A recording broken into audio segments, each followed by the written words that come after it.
Hello and welcome to the Audacity Factor podcast here on YouTube, also found on Spotify. My name is Kathryn Daw. I'm your host here, also the founder of our community on Patreon. So please join us there. You can join for free. I also have 2 paid levels. There's some free swag if you live within North America, the United States.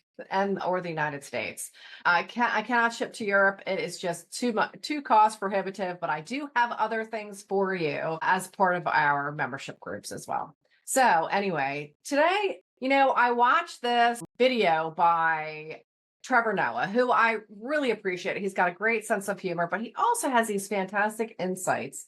And I'm going to try to put the clip in here for you when I edit the video. And it talks about the uncomfortable conversations, that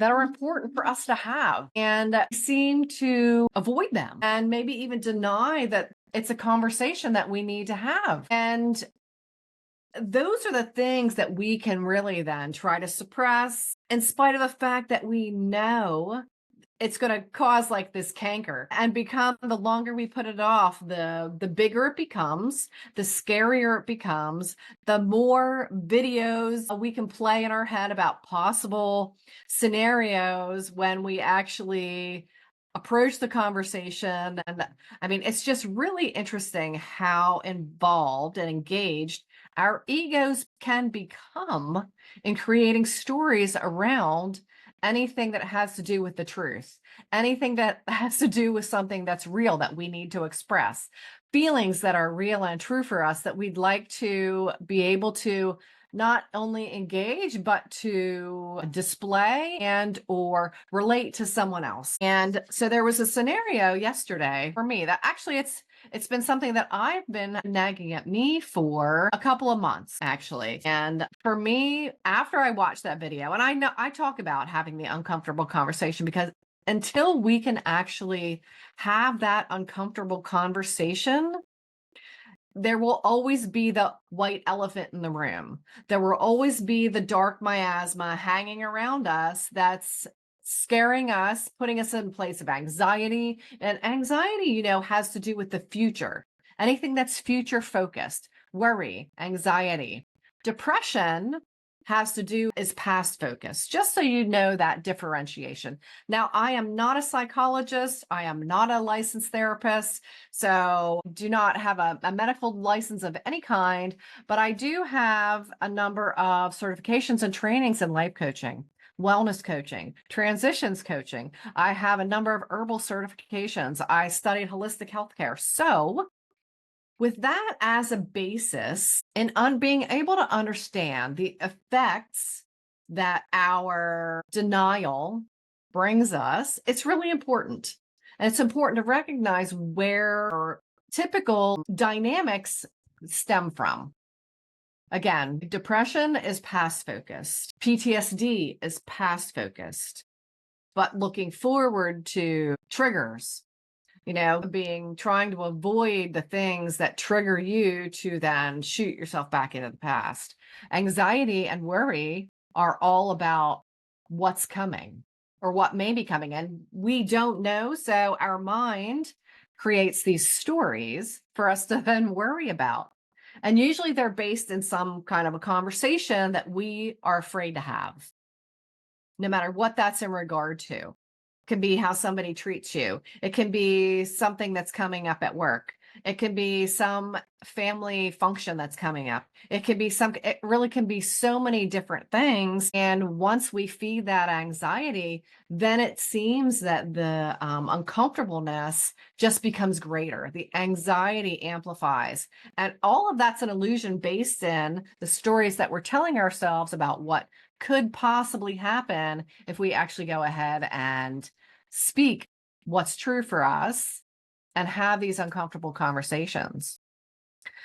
So again, I will attempt to put the video in here from Trevor Noah. I will certainly put a link to it down in the description. And for myself, it was really about a function that was coming up that my husband and I have only been married for not even a year yet. We've only known each other for not quite 2 years. So we both have a huge past. And this is, an event that has to do with people I don't know, have never met, something to do with his past, with his first wife and his family and everything. And for me, it was just, I didn't want to go. So for me, after I watched that video, I recognized that it was up to me to go ahead and just say, look, you know what? I'm not going to go to this with you. And a big part of it for him was his desire not to be alone, because in his past relationship, he suffered a lot of trauma around him having to go to functions alone and asking where his wife was. And there's a whole, you can watch actually, he and I did a video on codependence here on YouTube. So I encourage you to check it out if this is something that, if you want some more background on this, on the situation. But for me, it was really about me not wanting to engage in this particular event for a number of my own reasons. But if we can't go ahead and have that conversation because we're worried that the other person's going to be upset, going to be angry at us, going to punish us in some way because they are not getting what they want, because that you may believe they have this particular thing that they want you to do and you're not allowed to choose otherwise. Well, you're always allowed to choose otherwise, in spite of whatever reaction they may have.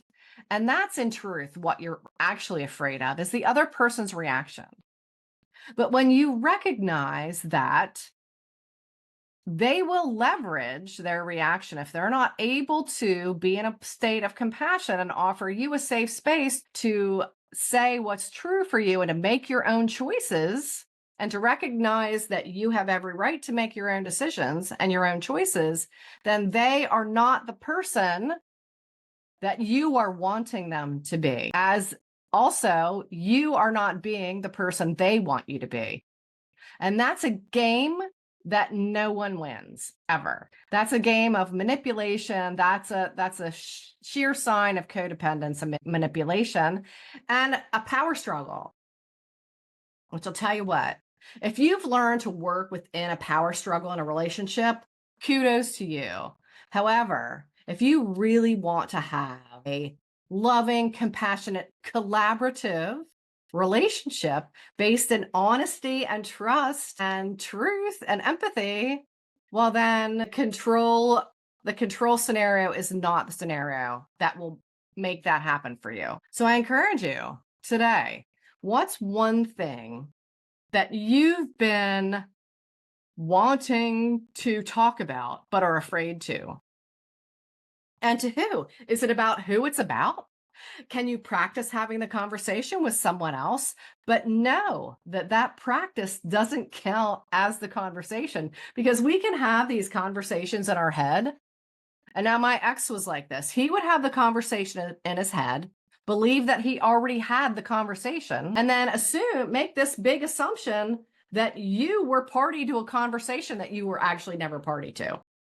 And then I would be put upon because he would just say that I just don't remember. He said he blamed me for not remembering. And again, it was never going to be a scenario where it wasn't so much about winning or losing it, but I couldn't be right either. I couldn't be that he never had the conversation with me, only had it in his head. So I encourage you to recognize the fact when you're ruminating, or you're maybe having a practice, or you're talking to somebody else about it, to maybe as a sounding board, or maybe you're one of those that has to collect 100 different responses, and that's never going to be the way. All that does is create this dynamic where it infuses a different storyline and different energy into a conversation that you really want to have, and it can very easily become something else.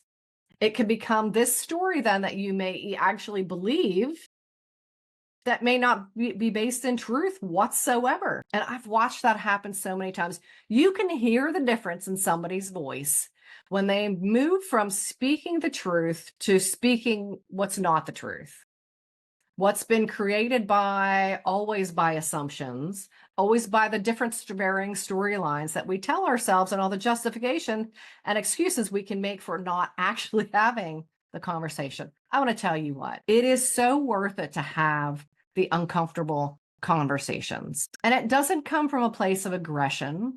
It doesn't come from a place of defensiveness. It doesn't come from a place of blame. Are you able to have that conversation without engaging in any of those activities, any of those other dynamics that undermine the conversation? They don't support the conversation for sure. Or how about the projection where, well, yeah, but you blah, blah, blah, blah, blah. Are you saying that everybody blah, blah, blah, blah, blah? Those are the kinds of things. I know my ex that would always be his immediate response. It would be a deflection completely back at me instead of being able to actually have a conversation. So my husband now is a very compassionate, generous man.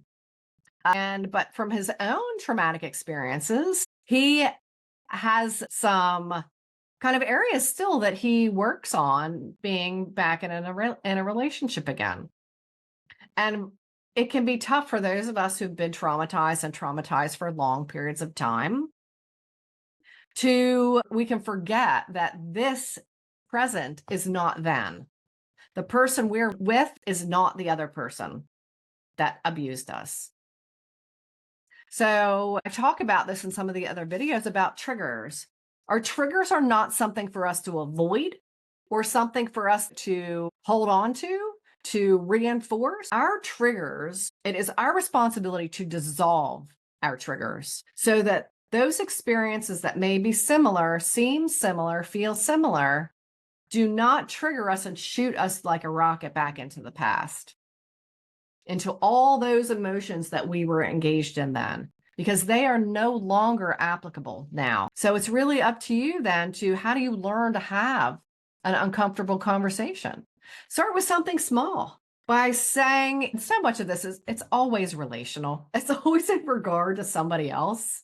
What so-and-so is going to say, what so-and-so is going to think. I don't want to feel like a bad person. I know that's a really key one, especially for any of us who are enablers, who are empaths, and who are generous of nature and compassionate and kind. It can be that, oh my gosh, I don't want to hurt this other person. I don't want to feel like I'm a bad person for bringing up this thing. It doesn't make you a bad person. It makes you a real person who is confident in who they are, and not just confident, but rooted there.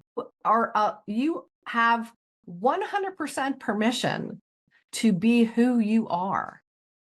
Whoever you're surrounding yourself with, and if you're feeling like you can't be who you are, then that's the first place you need to check. Where would you rather be? What would you rather be doing? Even if you just admit it to yourself initially. And then I would make a suggestion then, okay, well, what's the first thing that comes up for you when I say, what's an uncomfortable conversation that you need to have right now? I know there's at least one that pops right into your head. You've been avoiding it because you're afraid of it. You're afraid to say it. And the thing you're afraid of is the other person's reaction and response, and what punishment you're going to get for saying what's true for you. But that's how control and manipulation and undermining work. By us allowing someone else's response to undermine, they don't have the right to punish us for anything. Now, if you're breaking the law, obviously that's a totally different thing. However, your spouse doesn't have the right to punish you for anything. Yes, do we all make our own decisions, and sometimes horrendous ones? Absolutely. But when we can learn to stop punishing each other for every imagined transgression and have compassion and know, okay, well, this was a mistake. How can we get through this? How do we handle this? With compassion, grace, collaboration, recognizing that each one of us is human and we're all going to make mistakes. So don't go and be self-righteous and get on your high horse and act like you haven't made any mistakes of your own. And don't you want to be forgiven for the mistakes that you've made? Don't you want to be able to forgive yourself? Don't you want this other person to be able to forgive themselves for the mistake they made? Don't you want to offer forgiveness? You would do it for your child, wouldn't you? Why is anyone else any different? Really? Think about that. Okay, I'm going to put at least a link for the video from Trevor Noah in the comments. Hopefully I'm allowed to do that. I don't know what the rules are here, but I'm just going to wing it. And I encourage you, again, ask yourself, what's one uncomfortable conversation you really want to have right now? What are your fears around? And just say, okay, well, what's the worst thing that can happen? And can you handle that? If you can't, that's the part you need to focus on. Why not? Because you absolutely can. And when you learn to do this, you can literally take complete control of your entire world. And I mean that in a way of owning who you are, being self-creating and creating your life and who you want to be in the world, who you want to be in that life. All right. Peace out. I'll see you all in the next video.